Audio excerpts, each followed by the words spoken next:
think one of the toughest challenges in the whole interview process and the job seeking process can be when you are looking to maybe come back into a more corporate setting, particularly if you've been someone who maybe has worked for yourself or has worked in a much more, shall we say, entrepreneurial type organization.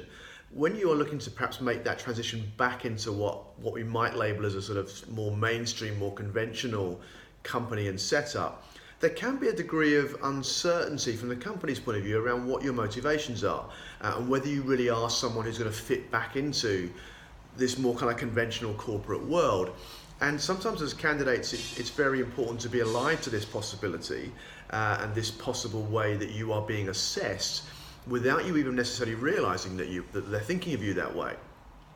This is tricky, of course, because people who have done their own thing and perhaps have that sort of predisposition towards doing their own thing, being their own boss, are often labelled as being, or labelled as people who might find it tricky to come back to that more mundane sense of process and protocols and reporting and what have you. Now, of course, mostly that's complete nonsense because, of course, everyone who works for themselves has to do all of the above anyway.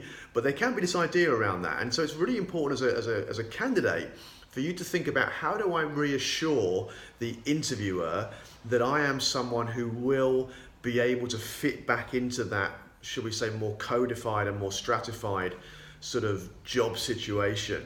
If you don't succeed in doing that, if you perhaps often overblow your entrepreneurial kind of zeal and background, the risk is for a company, and even those who claim they really like entrepreneurial zeal, the reality is that generally that's not true, or it's in there somewhere, but it's not exactly a major priority. Again, even when they often claim that it is. It's really important that you focus on being someone that will fit back in. Now, it doesn't mean you're a doormat. It doesn't mean you dismiss everything you've picked up by working for yourself, but you have to be very conscious of how you structure it and how you frame your motivations, your willingness and your ability to fit back in.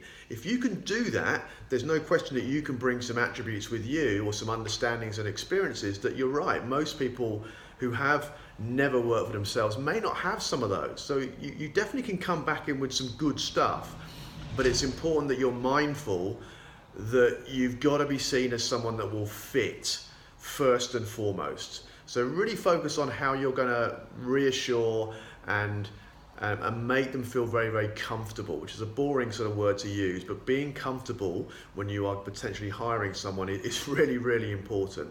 So have a think around that, and it's an interesting one, but if you're good and you're prepared, you can overcome that. Good luck.